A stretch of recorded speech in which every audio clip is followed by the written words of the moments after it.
what about Jim?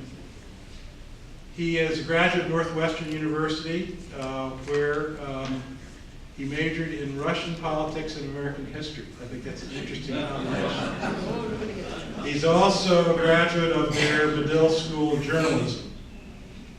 He serves today as an editor, columnist, and blogger for the American Enterprise Institute, and previously he was a Washington columnist for Reuters Breaking Views, which is the opinion and commentary wing of Thomson Reuters. From 1997 to 2008, he was the business editor and economics columnist for U.S. News and World Report. He's written for many publications, including the New York Times, the Financial Times, the Weekly Standard, Commentary, National Review, USA Today, and Investors Business Daily. And in addition, he's appeared as a guest columnist numerous times on, listen to the left and the right of these, on MSNBC, on CNN, on Fox News, on Fox Business, on the McLaughlin Group, and Nightly Business Report on PBS. He's got plenty of subject matter material to discuss, doesn't he? I'm sure you'll take away valuable knowledge and information about the economy, the stock market, the impact of Washington, as well as international policies as they affect your wealth and assets. So won't you please welcome Jim Pethokoukis.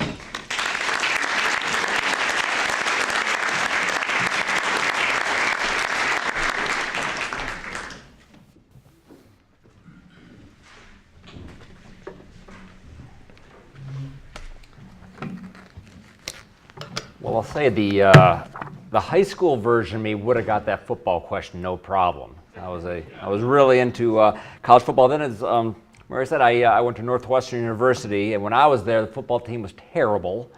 Every year, I remember I went to my freshman year.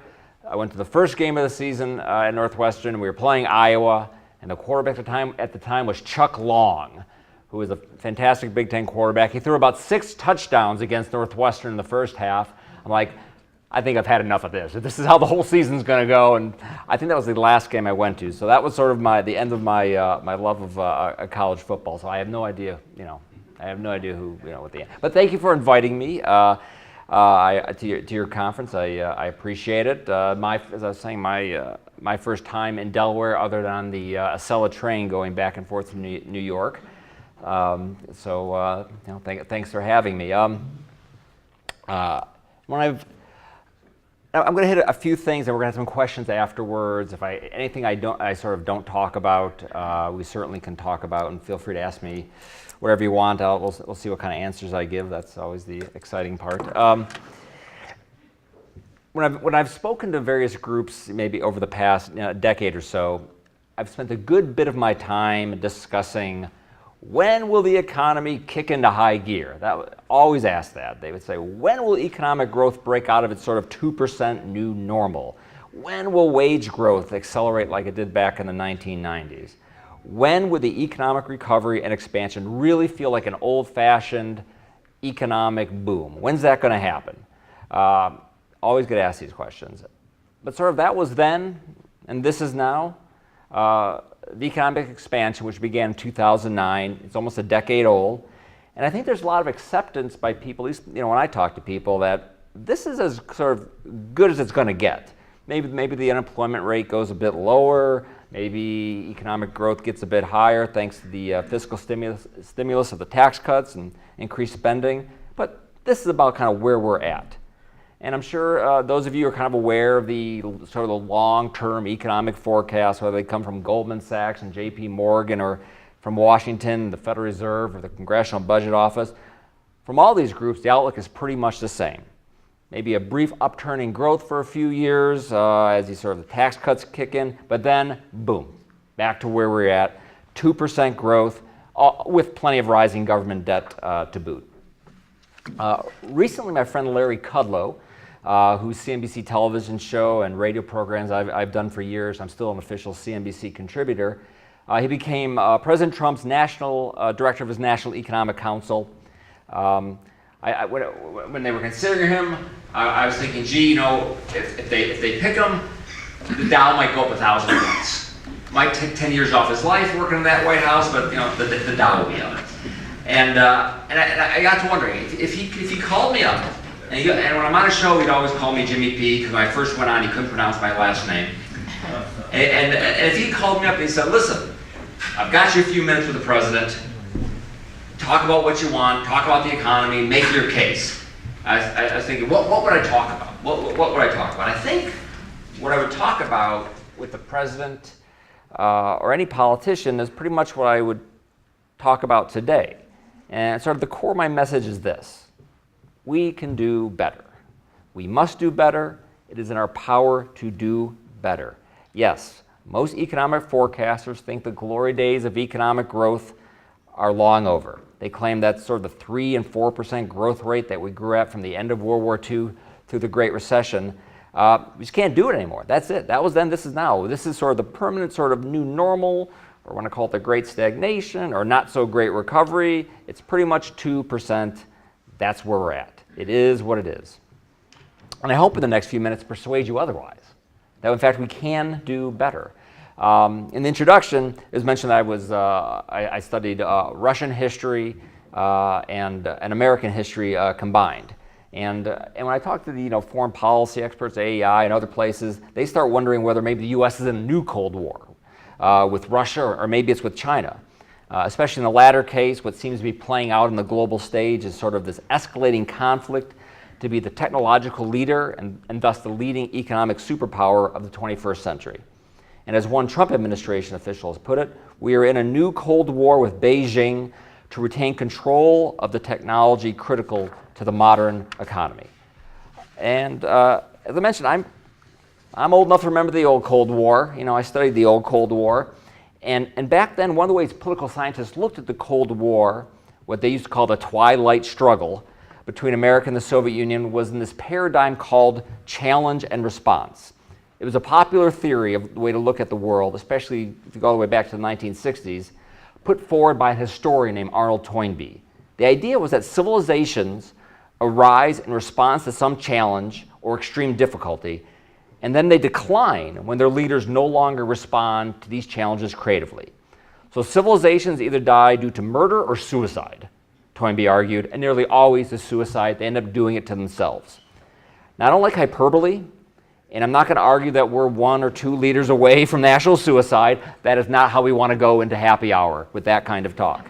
Though that's a great message. You can sell that message. I spent years, covering, finance. I used to get on the mailing list for all these newsletters, and I think I'm still on the mailing list for some of them. And there'd be these bear market newsletters, and mark it up, mark it down. They're always bearish. And I realized that's what they do. They're bear market newsletters. If you want to know what that perma-bear attitude is, you subscribe to that newsletter. And I'm not a perma-bear. Maybe I'm a perma-bull. I don't know, but I want to talk about sort of the challenges confronting the American economy now and in the future, and how perhaps our policymakers aren't being creative enough when responding to these challenges. And what I focus on in my writings and my research is about economic growth. How can we generate fast economic growth and faster rising living standards, which is harder than it used to be. But even small differences in economic growth rates can make a big difference. An economy growing at 2% annually, which is what we've sort of been doing since the Great Recession, living standards double every 35 years. But let's say we could grow at 3.5%. Then the doubling time is only 20 years. So that's the difference between someone who's 20 years old, seeing these living standards double twice during their lifetime versus 3 or 4 times. I would argue that if you're growing faster at that rate, people aren't going to wonder, gee, am I doing better?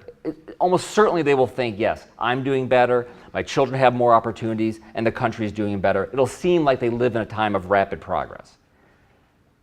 And the opposite is slow growth. And this is what we've seen. And we've seen what happens when we've had a decade of slow growth. I think people start thinking in sort of a zero-sum mindset. They stop thinking about win-win. And I think another 10 years of slow growth, you see people questioning the value of trade, more hostility toward immigrants and immigration, more willingness to regulate business. We become sort of a drawbridge up society as opposed to a drawbridge down society. Or as former British Prime Minister Tony Blair put it, the modern choice in politics is not right versus left, but open versus closed. So I want to talk again a little bit more about these challenges and the obstacles to what I think is the number one national challenge. And if I was running for office, that's what I would say. The number one national challenge is getting this economy to grow faster and making sure it grows in such a way that the broad swath of America thinks, yes, things are getting better. So we're trying to turn this from a 2% economy into something faster, a 3%, 3.5%. Who knows? Who knows where we could go?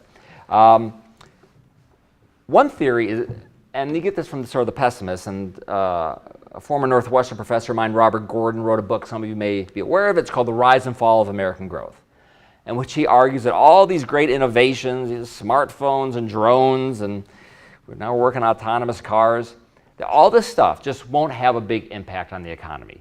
Not the same way that technologies of the past did. Electricity, the internal combustion engine, public sanitation, that all the great big technological changes have already happened. And all this new stuff isn't going to amount to much. As he concludes in his book, the rapid progress made over the past 250 years could well turn out to be a unique episode in human history. The era of fast growth may be over. Now that's a little depressing. That's not what we're used to. That's not what we're expecting. That's not what we want for our children. But you can kind of see where he's coming from. In his book on the 1970s, journalist David Frum asked readers to imagine a Rip Van Winkle who fell asleep in 1930 and awoke in 1965. He would have closed his eyes on a country where children were crippled by polio, adults died of strep throat, where workers walked or took the streetcar to their jobs in foundries and mines or farms or domestic servants, where there were no federal old age or disability pensions, and where news was transmitted by paper and ink and goods were paid for in cash. But that person, if they could have then opened their eyes 35 years later, they would have seen a world transform. Television, cars, shopping malls, subdivisions, antibiotics, credit cards. So the Rip Van Winkle who slept through that from that period, even until 2000, would not have seen, I don't think it would have been noticeable the level of change as it would have been from 1965 to say 2000, or since then as it was from 1935 to 1965. The change wouldn't have been as obvious. And that's so when people say, gee, the economy seems to slow down, you really kind of understand where they're coming from. Listen, we love Facebook. I'm a Twitter person. Google Translate, social media. They just don't seem to have the same impact.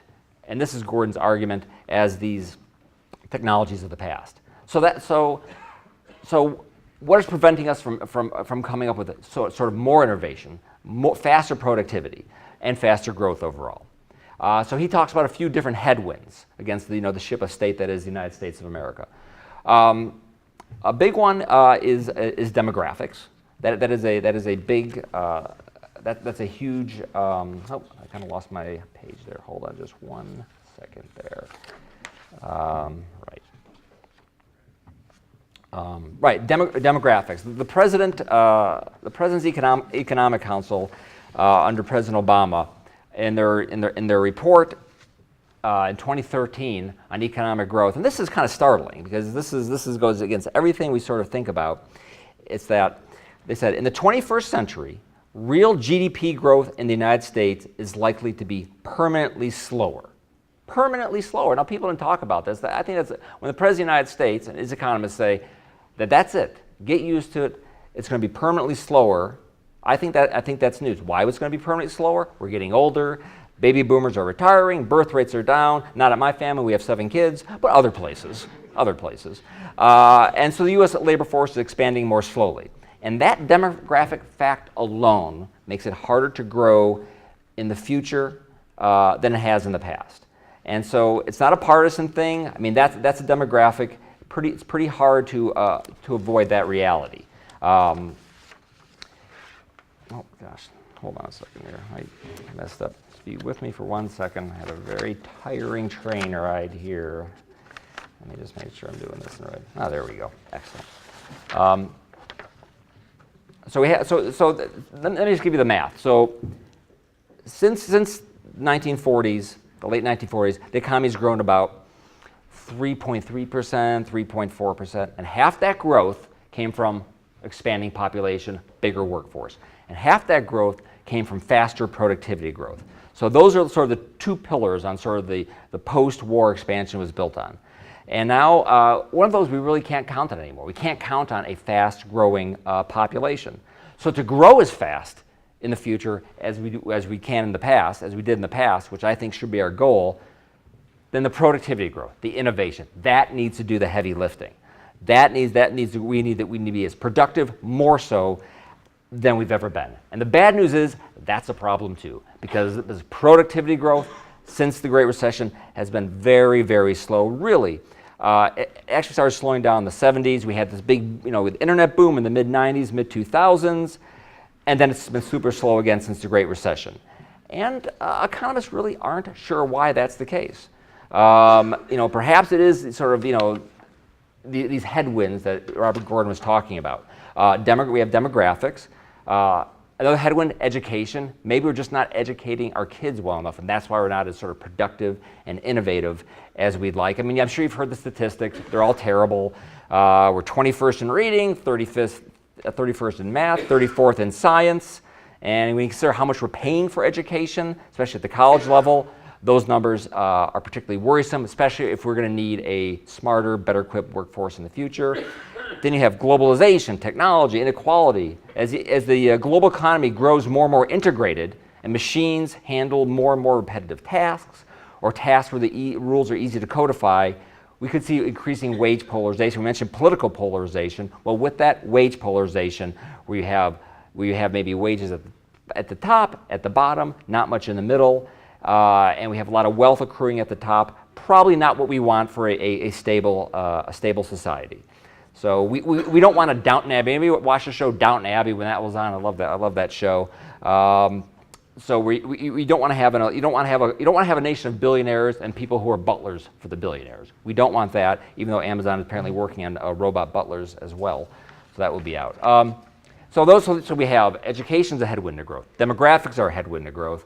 Then you have the environment and government debt. I'm pretty sure the next time there's a Democrat in office, again, we'll be trying to either regulate carbon emissions, a carbon tax. That issue will again be at the forefront, and debt, which maybe never will be at the forefront because apparently we don't care about debt anymore. I wrote so many things like, in 2010, 2011, 2012 about the debt, and politicians were so concerned about the debt. Now nobody seems like they're concerned about the debt. I don't know if anybody in this room is concerned about the debt. I'm concerned about the debt. It seems like a big number to me. When the debt GDP ratio doubles in 10 years and then it keeps going up, I think it's worth making note of that. That's me. That's somewhat worrisome. And anybody has a question about that afterwards, I'm happy to talk about that. So you have these structural forces slowing down growth. You have education. You have demographics. Maybe you have debt. You have sort of we're trying to adjust to this changing global technological world. So those are the structural obstacles. Then we have the political obstacles. And really it's the legacy of poor policy choices that we've made in the past that are going to be very difficult to uproot or reverse. We have a lot of rules and regulations in place that limit growth, exacerbate inequality, and they just persist for so long and they don't seem to change because they have diffuse costs and concentrated benefits. Those who gain from these policies gain a lot, and they're few in number, and they're highly motivated to keep these policies in place. And those who suffer from them, everybody else, they don't sense the damage that they do, and they're less likely to demand that their representatives make any reforms. You may have heard the quote from venture capitalist technologist Peter Thiel. His famous quote is, "We wanted flying cars, instead we got 140 characters. What happened to the future? How did it get away from us?" And if you're not a Twitter person, 140 characters refers to Twitter. Certainly when I was a kid, I thought we'd have flying cars, not just Facebook and Twitter. Well, maybe we regulated away that sci-fi future. There's a great study from 2013, a couple economists, John Dawson and John Cedar, and they looked at the past 50 years of federal regulations. And their estimate, and I think this is probably a high-end estimate, but directionally is interesting, is they felt it reduced real GDP growth by roughly 2 percentage points a year, every year for 50 years, or $40 trillion. So instead of the U.S. economy growing at 3% or so since 1948, it could have grown at 5% a year. So that means instead of GDP being about 16 or 17 trillion dollars right now, it would be about 60 trillion dollars. Now, I can think of some things I'd like to do with that extra, 40 or 50 trillion dollars. So imagine a U.S. economy 4 times as big, 4 times as wealthy as the one we've had today. Basically, it would be the U.S. economy we might have in the year 2080, but we would have it today. And I'm pretty sure they try to take into account things like environmental benefits as well. So if that's a high end, that to me says that we may be doing a lot of damage to our productive capacity. And just to point out two just I think very obvious examples where we're making 2 obvious mistakes. One issue is this occupational licensing issue where you become a florist in the state of Louisiana. You have to pay like a $75 licensing fee and pass a course for another $150. To become an auctioneer in Tennessee, you have to do 756 hours of training and pay another $650 licensing fee. To me, that is a clear-cut example of onerous government regulation. And a report from President Obama's Council of Economic Advisors, to take one example, found that these kinds of occupational licensing laws of jobs nationwide raise consumer expenses by $100 billion a year. And the problem is getting worse. In 1970, about 10% of Americans had jobs that were subject to mandatory licensing. Now it's between 25 and 30%. I mean, I think it's nuts. The Arizona State Board of Cosmetology earlier this year opened up an investigation into a man giving haircuts to homeless veterans for free. The board's executive director labeled these charitable acts a real risk to public safety, all because the man hadn't received his all-important state license certifying him to do what plenty of parents have done for their own kids for years, and unfortunately also my mother, who gave me some really fantastic haircuts when I was 8 or 9. All those pictures we've sort of burned. And now the Arizona governor shut down the investigation, leaving the man to cut hair in peace. But the fact he had to have the governor of a state intervene so someone could give someone else a haircut, that is like something out of like Kafka or something. Another, I think, just super obvious regulation that people might be able to agree on is these land use regulations in these high productivity cities, which just really prevent or make very expensive the construction of new homes, even though people really, really like to live in these places. And you don't have to remember much Econ 101 to realize what happens. Demand keeps going up, supply stagnates, and prices explode, preventing workers from moving to where they'd be most productive, creating a drag on growth for the rest of the economy. I mean, if you go to Cupertino, California, where Apple's located, a 1-bed, 1-bath condo, that's nearly $1 million. In the past month, there have been 413 homes sold in San Francisco, average price $1.5 million. In Menlo Park, where Facebook is headquartered, very low inventory, a city of 40,000, only 34 homes for sale, median price $2.6 million. They need to build some housing in there and a lot of these other, Boston, the greater New York City area. These are high productivity cities. Everybody's not going to move to these cities, but a lot of people would like to move to these cities, and it's just very, very difficult. So what does that work out overall? The economist Enrico Moretti has estimated that the restrictions on housing supply nationwide have lowered U.S. economic growth by more than 50% over the past 50 years. So even putting aside sort of the moral wrong that people sort of can't move where they want to move to, we are just shooting ourselves in the foot economically. These are just some things that if we had a smarter, saner Washington, D.C., where I just came from, that we'd be doing. In fact, I recently did a podcast with Jason Furman, who is a top economist for President Obama, and I said, what is the #1 thing you would do to boost economic growth? And he didn't talk about anything with the tax code. He didn't say we should be spending money on this or that. He said we should get housing policy right, which is kind of amazing that we haven't, considering we just went through a financial crisis based on housing. So I think that would be like really a focal point of what we'd be doing. So again, these are obvious things we should be doing. So we have sort of these structural impediments to growth. We have sort of, I think, bad politics, not doing obvious things. And then I think there's like a cultural issue here.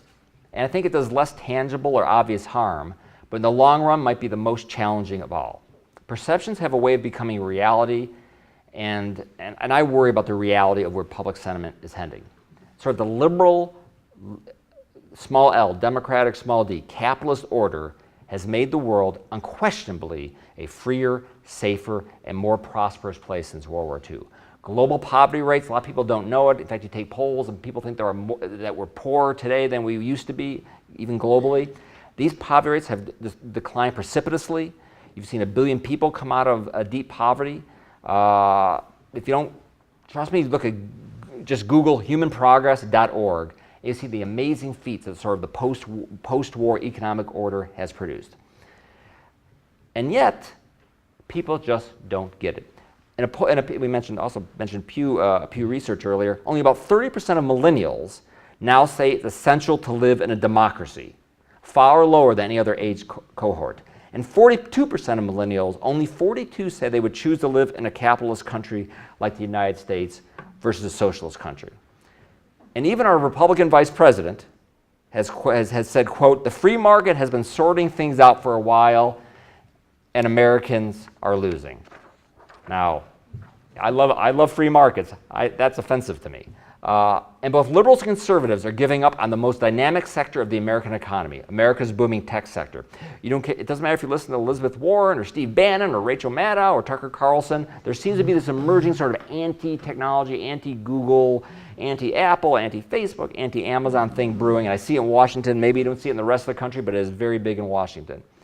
And so while the average American views big tech firms, which are crucial to technological progress, the activists and political classes only seem to grow more interested in regulating them, Google like a public utility, breaking up Amazon with antitrust lawsuits like they did Standard Oil, or dissolving Facebook and perhaps unplugging Mark Zuckerberg as well.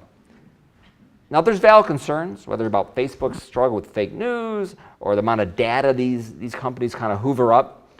But these economies are America's crown jewels. They invest billions every year in R&D and remain in fierce competition with each other. They will be crucial if we're to become a more innovative and productive, richer country with higher living standards. And premature action, I think, is a very dangerous thing. So we have economic challenges, we have cultural challenges, we have this sort of declining support for the post-world order and this growing tech backlash.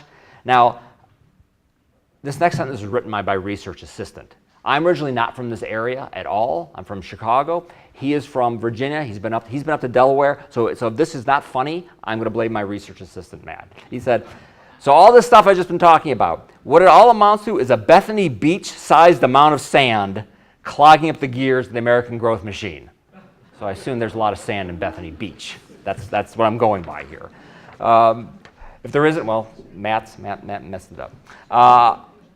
So when we say America's 2% economy is new normal, it's because they assume that sand has become a permanent part of the machine. But you don't have to be a pie-eyed optimist to question whether that's really true. The debate, really, the primary debate we should be having in Washington, around the country, is not how to live with slower growth, how to divide up the fixed pie more evenly, but how to revive economic growth. Not stagnation, but acceleration. So earlier I said the paradigm here was challenge and response. So now we've seen some of the challenges, the very depressing challenges. And some of you people might, some of us might wonder, well, should we? U.S. is doomed. This is, these are unfixable problems. So, and again, these are all solid reasons. If they're easy problems, I suppose we'd already solve them. But I think much faster growth is possible. But we just can't rely on the obvious standard answers. All the problems I've talked about so far, there's not a magic marginal tax rate that's going to fix all these problems, as much as I would personally love to believe that. There's not a magic income tax rate. There's not one magic spending program. What worked in the 1980s to cope with highly taxed, a stagflation-ridden economy is not a silver bullet for the more moderately taxed, low-inflation economy of today. And again, as we've witnessed with the sluggish recovery since the Great Recession, government stimulus cannot be the only answer either.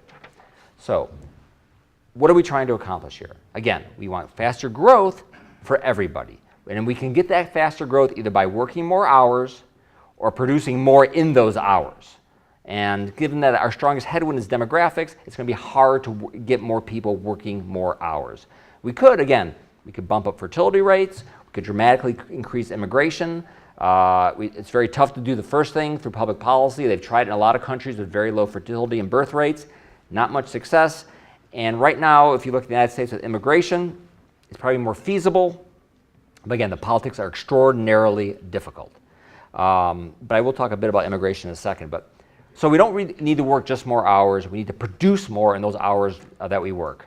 So productivity growth needs to be the central pillar of any pro-growth agenda. And if we're going to grow as fast as we did in the past, in the future, and if the average worker is going to see wage increases like they saw in the past, we need to boost productivity. As the Nobel Prize-winning economist Paul Krugman put it, productivity isn't everything, but in the long run, it is almost everything. A country's ability to improve its standard of living over time depends almost entirely on its ability to raise output per worker. So, how are we going to do it? Well, I would say the first thing we have to do is, where do we see high productivity growth right now? That's in the digital sector. Again, I've already probably given you a few numbers. I'm just going to give you a couple more. If you split the economy into a digital economy and a physical economy, the physical industries grew at about 1.5% over the past decade. The digital sector has been about 5.6%. That's because of Silicon Valley's unbelievable productivity growth. That is where the action is. And are they creating good jobs? Yes, they're creating lots of jobs and also good jobs. The average annual compensation for digital sector jobs is about $114,000 a year. At Facebook, it's about $240,000 a year. So you have a fast-growing part of the economy creating good jobs. We need more of that everywhere else in the economy. I think what we've seen sort of the digital part of the economy gives us some reason for hope that we can see it in the rest of the economy. What we need is for all their productivity gains and their innovations and their technologies to sort of spread throughout the rest of the economy. Artificial intelligence for all, maybe you might say. As a recent McKinsey study noted, artificial intelligence stands out as a transformational technology of our digital age. And after studying 400 different use cases across 19 different industries, McKinsey estimated that AI can potentially enable the creation of $3.5 trillion to $5.8 trillion in value annually. It's a global number, but still a very big number. If more companies begin to use these technologies. Indeed, history suggests that when we come up with a new invention and a new innovation, it takes time to spread throughout the economy. In 1882, the Edison Electric Illuminating Company in New York started lighting up parts of Manhattan. That was in 1882. A revolutionary technological discovery, great effects on productivity, it lengthened the working day, allowed people to use their time more productively even if it was dark. But it wasn't until 1925, 40 years later, that half the homes in the US had electricity. Automobile adoption. Carl Benz, whose name would eventually headline one of the world's largest car companies, had an internal combustion car in 1895. But by the turn of the century, only a few thousand cars have been sold in the US. It just takes time for these new ideas to sort of spread throughout the economy. Look at the internet. Remember, I hope you don't remember because it means you may have invested in these companies. Pets.com, eToys.com in the late 90s, Webvan. These are all going to revolutionize retailing. All these companies went bust by 2000. And only now, 17, 18 years later, are we seeing sort of the fruit of those technologies, where now we see 10% of all retail sales are online, growing 15% a year. Obviously, we all see the tremendous growth of Amazon. So it takes a while for these technologies to spread throughout the economy. And I was lucky enough to do a podcast with Hal Varian, who's the chief economist with Google. And I asked him, all right, so what's the key? Why don't we see faster growth at it, even though we read all about these technologies in the newspaper? One theory is that all the numbers are wrong. We're mismeasuring it. We can't measure like software, the improvements in software, and maybe we're actually growing faster than we think. He didn't think that was the reason. Maybe all the good ideas are gone, like Robert Gordon said. We just don't have the great ideas. Who cares? What's Facebook versus the combustion engine? He says, I don't think that's it either. I go, well, then what is it? He goes, I think the future is here. It's just not evenly distributed. The future is here. It's just not distributed enough into the rest of the economy. I think that will take time. So, number one thing we can do, be patient. Be patient. I think the faster growth is coming. Though I think policymakers should not assume that. They should assume it is not coming. And not, because if you say it's coming, they'll spend like it's coming. So we should assume it is not coming and make taxing and spending and debt decisions assuming Slow growth is here to stay. Okay, so patience is one thing, but what are some more other policy things we can do? And I know we're running out of time, I'm going to shoot these pretty quickly. One is trade. I know trade's super unpopular now. People seem not to like trade. And the people who liked trade before Trump now don't like trade, and people who didn't like trade before Trump now like trade. So I have trouble figuring that out. But I like trade. Trade is good. It opens up firms more competition. That will make them more productive. We have to care about the people who get hurt by trade, of course, and we haven't in the past, and that's a problem. But that's something that needs to be part of sort of our policy mix. If trade is down since 2011, if we were trading like we did 10 years ago, just that alone, the economy is generating nearly $100 billion in increased GDP every year. So to me, it's a very low-hanging low-hanging fruit, something we know how to do, and we should be doing it. I mentioned immigration. Listen, we've been open to immigration in the past. It's served America's interest ever since Alexander Hamilton fled the Caribbean for New York shores. We can disagree what the exact level of immigration should be, how to secure the border, all that stuff. But is there any doubt that encouraging more smart people to come to work here is in our interest? As Elon Musk of Tesla and SpaceX and Solar City and the Boring Company has put it, America, he's from South Africa originally, America is the best place in the world to be if you want to do something great with your life. I think it's extraordinarily important that this stay true and that the world's best and brightest believe it is true. And even without this sort of demographic decline, hanging over our heads like the sword of Damocles, we would want to make sure as many high-skilled and highly motivated people come here as possible. Half of our fast-growing tech unicorn companies were founded by immigrants. Immigrant scientists and entrepreneurs play a disproportionate role in driving tech progress. 40% of the Fortune 500 companies have a first or second generation immigration founder. Yes, we have to look at the trade-offs, but it's hard to make the argument that more of those wouldn't be good. Look at it this way.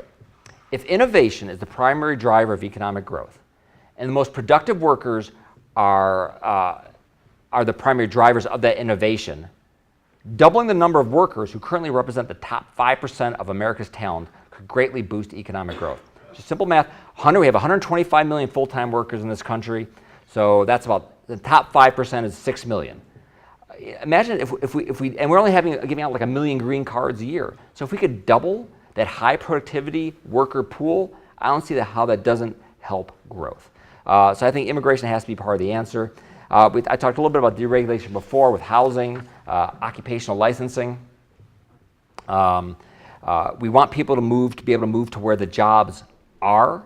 We used to have a lot of geographic mobility in the United States. Right now we move at the same rate as the Finns or the Danes and the Canadians. We're only moving as much as the Canadians. We want people to feel like they are willing to move to somewhere else in the country, have a go, and restrictions on land use, making housing artificially expensive. There's occupational licensing. Your credentials may only be good in one state. It's hard to move. It makes the cost of moving prohibitive. Those are two areas. They're more of a state and local issue that the federal government can have an impact, but definitely those are things we have to work on.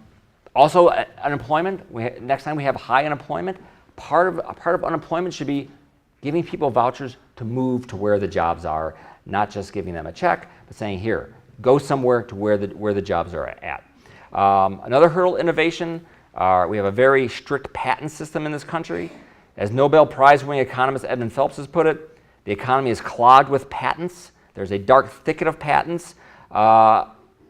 That's another area we need to maybe loosen up our patent and copyright system so these ideas can flow more freely. And again, running a little long, but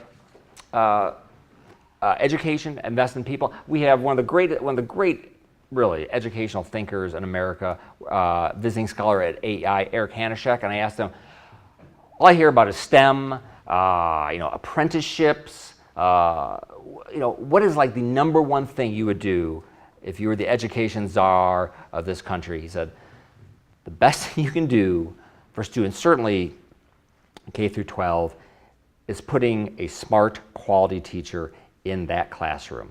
Other countries, they get most of the teachers from the top third. We get our teachers from the bottom fifth.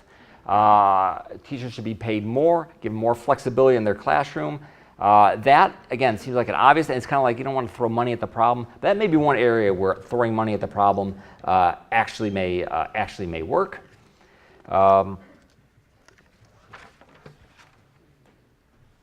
So recruiting good teachers, and one thing, I had the opportunity to talk to, again, the former CEO of Google, and I asked him, well, what would you do? What would you do to boost economic growth?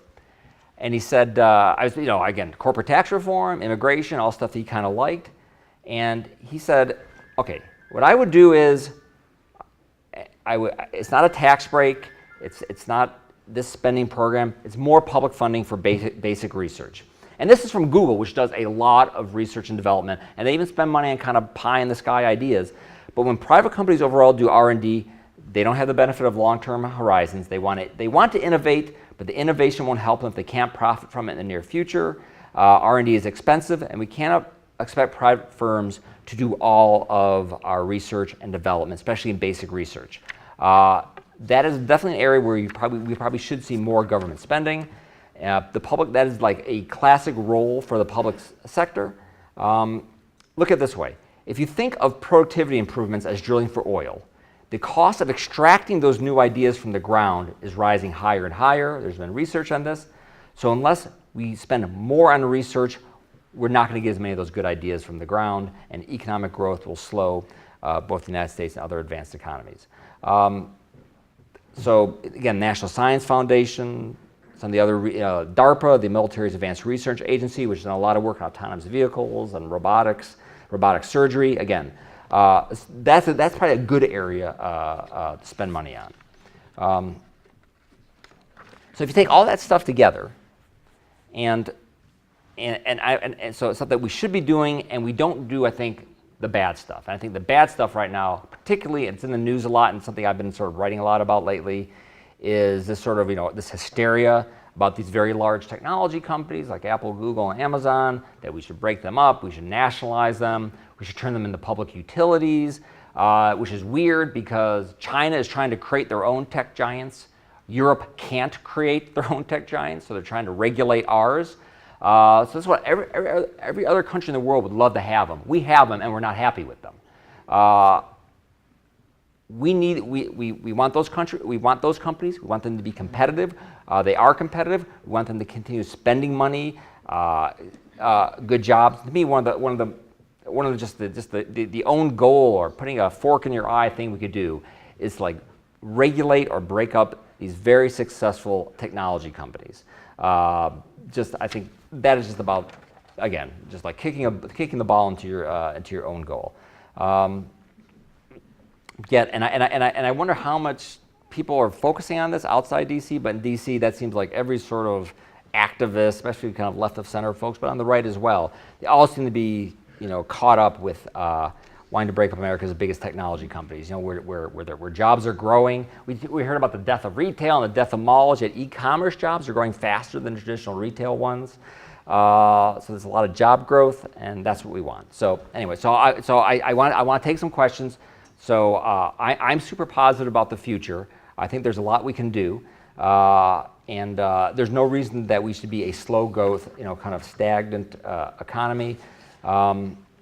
Anyways, listen, I think I'm going to open up for questions. We're already 10 after 5. So I don't know how we're going to do the questions, if we're just going to raise our hands. So I think what we'll do is it might be better to take questions now for Jim, and then when he's through, then we'll do the phone. All right? Does that make sense? So just raise your hand, and then if you'll just recognize somebody. I caught him, the gentleman right in front of me. Yes, sir. Jim, thank you very much. Appreciate that. And I am an Illinois grad where we used to play Northwestern to try to avoid being in the cellar of Big Ten.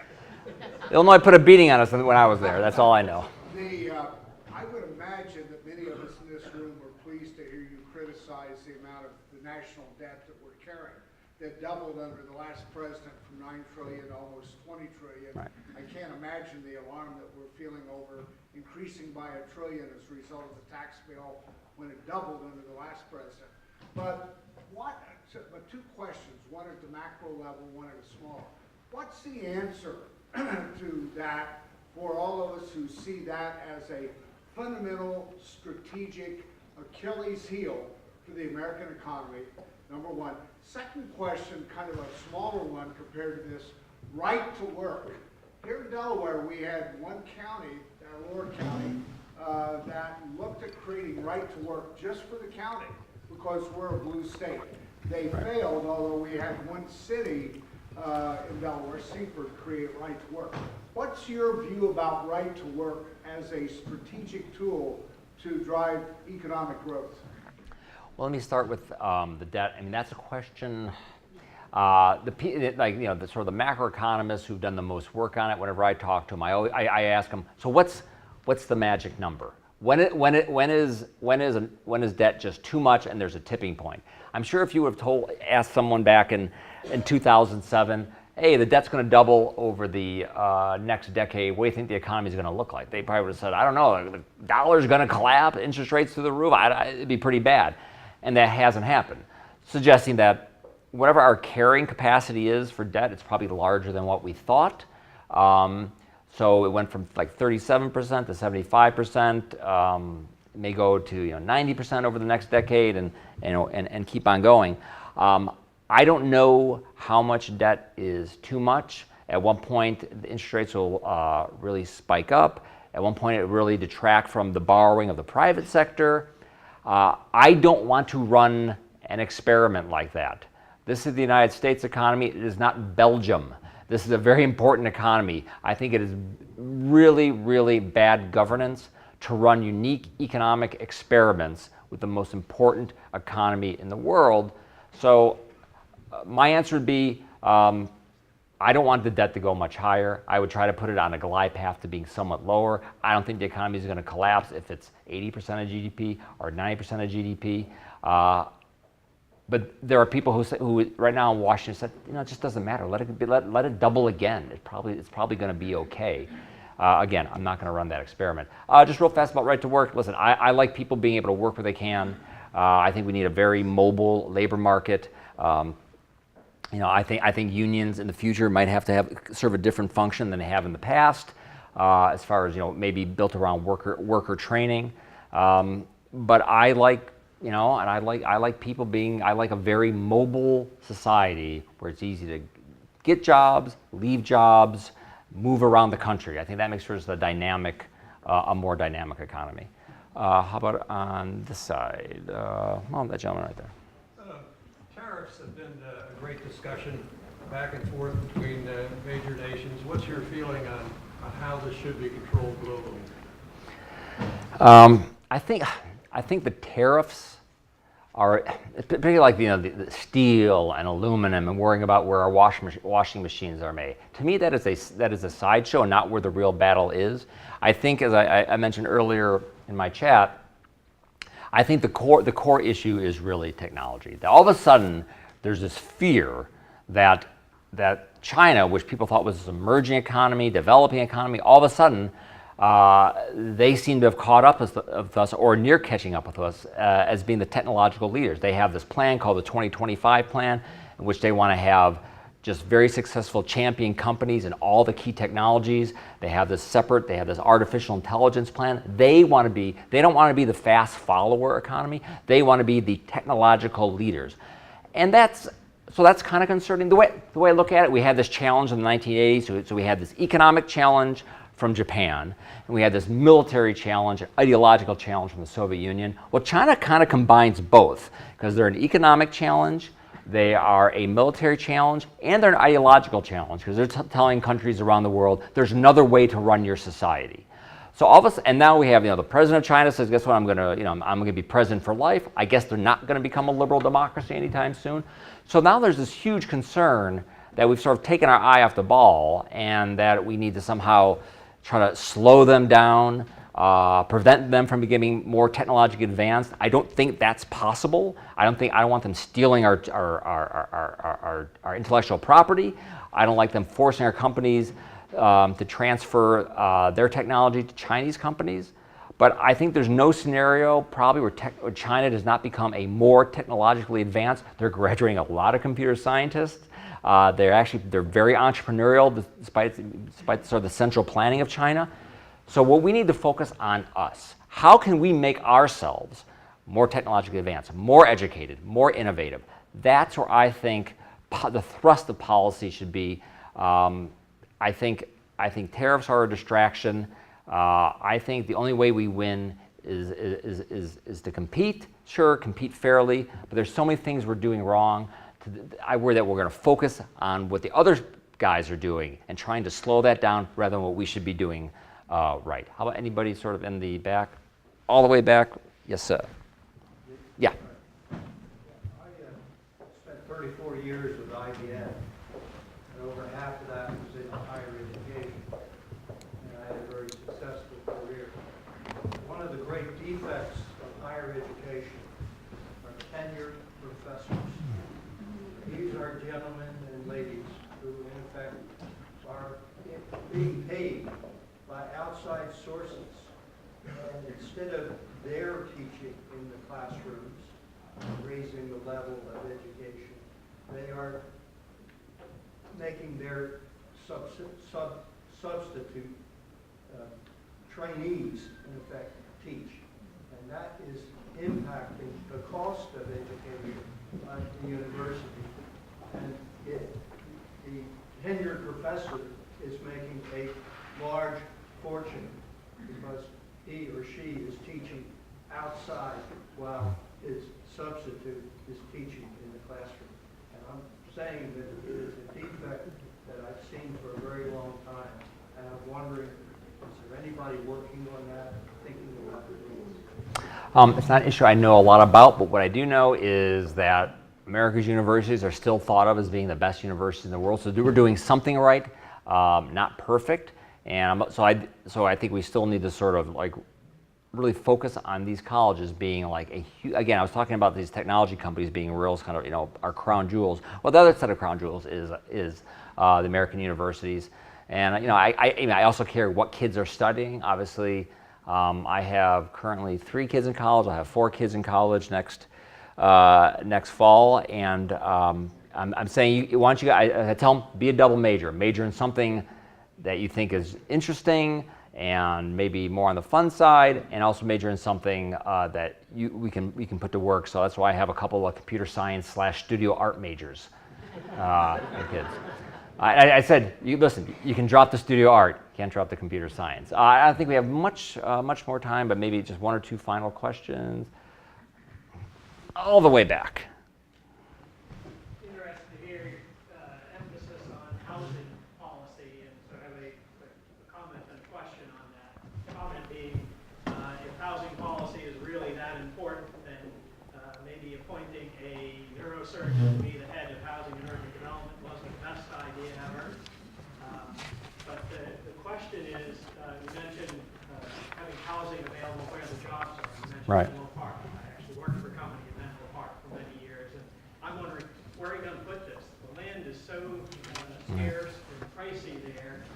How are you going to get the kind of housing you need there to support all? Well, it's, obviously there's going to be housing in the area, not just Menlo Park or San Francisco. It's going to have to be a lot more dense, and you can build denser housing. I think that's something they don't want, and there's a huge pushback. And there was just efforts to do that just recently in California, utterly failed. People don't want it. So I think over time, if we're unable to move people to these high productivity cities, I think eventually other high productivity places will pop up. Other places will become these sort of tech hubs, and every mayor and governor wants their city to become a tech hub. I mean, I live in Northern Virginia, and some of us are hoping Amazon moves down there. Others are dreading with the traffic if Amazon moves there. But these regions have to decide, do they want to continue to be places where people come and good jobs are created, and life there will have to change, or we'll build them someplace else. Yeah, I remember way in the far back there. Yes, sir. Well, Exactly. I'd like to follow up on that because I'm interested. You established tech as the driver for productivity, and you've mentioned housing. It seems like the assumption is what worked in the past will work in the future, but all the demographics show people leaving these high-tech cities, Right. and all of the tech is focused on telecommuting and allowing people to live wherever they want. So I'm interested in your views on a more diffuse population Right. who simply have an internet connection and Wi-Fi and the ability to do their job from their house versus the need to cram them more and more densely into these cities as it is. Right. Well, listen, I think for some people they're going to make different choices. I think some people don't want that. They want to live in suburbs. They want more room. But there is a large segment of people who would move to areas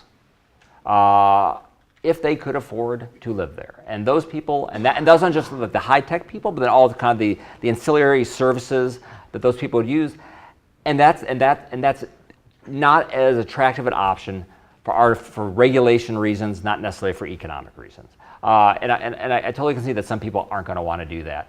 But listen, when you have people together in these areas, the spillover effects, people moving from one company to the other, which is why non-compete agreements are so bad, that is a very special thing. We have that special thing in a few different places around that country. It's very hard to create it elsewhere. Other countries try. A lot of cities try. So where we do have it, we have to sort of extract as much productivity, innovation, as we can, even though some of us would rather live in the exurbs. That's fine. Yes, sir. You said that the demographic is affecting the U.S. growth. Mm-hmm. How about the world demographic affecting the world growth? Well, birth rates are falling everywhere, even in countries that you wouldn't necessarily expect it. In the Middle East, I know like Iran, I just happen to know off the top of my head, the birth rate is just collapsed. So that's sort of happening everywhere, and so that's sort of a growth. That's sort of a macro growth challenge. You can still grow on a per capita basis, of course. And there are countries which are worried about that. China's very worried after being so worried for so many years about having so many people. Now it's worried that they're not having enough babies in China, and they've kind of moved away from the two-child policy. In Singapore is a great example where they have a very, very low birth rate. I think it's like 1.2 children. And they've tried various policies, giving people bonuses. It hasn't really worked. So the ability to attract immigrants is super important. And if someone wants to come here and do great things, I want them to be able to come here and still view America as an attractive place to start their lives and maybe grow a business. I think let's see, are we almost out of time here? Or maybe one more question? No, not 100 more questions. You're saying I will not answer 100 more questions. I don't know, you've gone crazy back there. One more question, an easy one right here, right up. Did you? No, I thought you had one. Okay, yes, sir. You haven't said anything about energy yet. Like energy. Energy's good. Actually, the shale revolution is actually a perfect example, which it's really a combination of a great, dynamic, entrepreneurial economy. But the government helped with research and research funding, helped with pilot projects. That's actually a good example of where you actually have sort of the private sector and government coming together. It's really a good example for other things we do. But I do not have an oil price prediction. I'm sorry. All right. I think we're going to have like a little thing afterwards. I'm going to be here for a while if anyone wants to chit chat or what have you. But thanks a lot for having me.